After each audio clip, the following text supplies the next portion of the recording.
భానువారం రోజు రామచంద్రుడి కళ్యాణ మహోత్సవ కార్యక్రమం కనుక ఈ యొక్క కార్యక్రమం శశిశామలంగా నడవాలని రామచంద్రుని నామస్మరణ కనుక సతతంగా పరమాత్మని యొక్క దివ్యమైన భవ్యమైనటువంటి పేరు పెట్టినటువంటిది దశరథ మహారాజు రామచంద్రుడికి. రామ రామ రామ అనేటటువంటి నామము మన రాముని కన్నా మొదలుంటుంది. అందుకు ఆ ఒక్క రాముని గుణధర్మాలు మన రామచంద్రుల్లో ఉన్నాయని విష్ణు ఒక సత్స్వరూపు కనుక రామచంద్రుడికి ఆ ఒక్క పేరు పెట్టారు దశరథ మహారాజు. అందుకనుక ఈ యొక్క విశేషం అంటే దశ అవతారంలో ఇది ఒక అవతారం అన్నమాట. అందుకు సత్య ధర్మ ప్రేమ శాంతి యొక్క సంకేతము గుణధర్మాలు రామచంద్రునిలో ఉంటే గురు ఆజ్ఞ తల్లి యొక్క తల్లి ఆజ్ఞ అనేటటువంటి పాలించి ధర్మము అనేటటువంటిది నడిపించేటటువంటి రాజ్యమైనది రాముడు కాబట్టి రామరాజ్యం అని పిలువబడుతుంది. అందుకు దీనికి మూల కారణము సనాతన ధర్మానికి మూల కారణము ఎవరైనా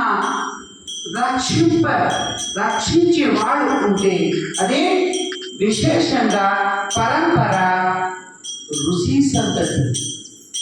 ఋషులు మహాత్ముల ఒక సంతతియే ఆ ఒక పరంపర నడిచినదే మన రామచంద్రుడు.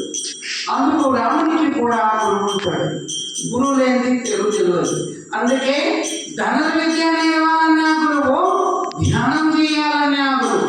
సతతంగా రాముడు పరమ శివుని ధ్యానం చేస్తాడు. అందుకు మన సీతమ్మను రావణుడు ఎత్తుకెళ్తే లంకలో ఉండగా అక్కడ జాడకనుకున్నది ఆంజనేయుడు. శివుని యొక్క అవతారము 11 రుద్రావతారము ఆంజనేయ స్వామి. శిశునిగా ఉంటే గురు స్వరూపంగా రాముడు ఉంటాడు, విష్ణు రూపంగా. అందుకు కాబట్టి విశేషంగా ఆ ఒక స్థలంలో ఈశ్వర ప్రతిష్టాపన పార్థివలింగంలో ప్రతిష్టాపన చేస్తారు. ఆ ఒక ఆంజనేయునికి చెప్తారు రామచంద్రుడు, ఆంజనేయ ఇక్కడ ప్రతిష్టాపన చేయాలి, కాశీకి వెళ్ళి నీవు లింగం తీసుకురా.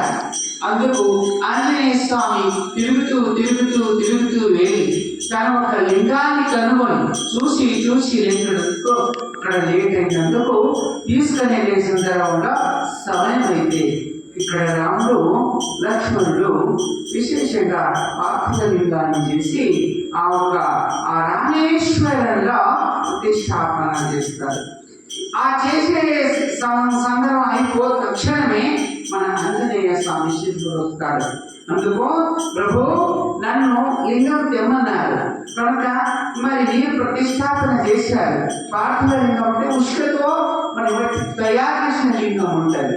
అది తక్షణమే దాని వచ్చి నా లింగం ఏం చేయాలి మరి అంటే నీ లింగం కూడా ప్రతిష్టాపన చేస్తాను నేను అని 2 లింగాలు ఉంటాయి. అందుకు గురులింగం ఉంటుంది, కృష్ణలింగం ఉంటుంది. అంతే కాబట్టి దీని పేరు ఏమంటే రామ్ ఈశ్వర. 2 పేరు అంటే రామేశ్వర అని అన్నమాట. ఇది 12 జ్యోతిర్లింగాల్లో ఒకటి ఉంటుంది. అది మన రాముడు ప్రతిష్టాపన చేసిన లింగం. పిదప ముందుకు అంత పార్వతి కట్టి రామ రామ అనేటటువంటి నామము లిఖితం చేసి ఆంజనేయ స్వామి వానరులందరూ కూడా వేస్తుంటారు. వేసి పార్వతి కట్టి ఆ లంకకు చెప్తారు.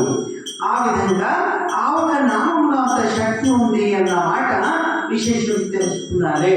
అందుకు మన రామునికి పేరు పెట్టినటువంటిది పరంపరగా మన పరబ్రహ్మ పరమపిత పరమాత్మ అని ఒక దివ్యమైన నామం రామ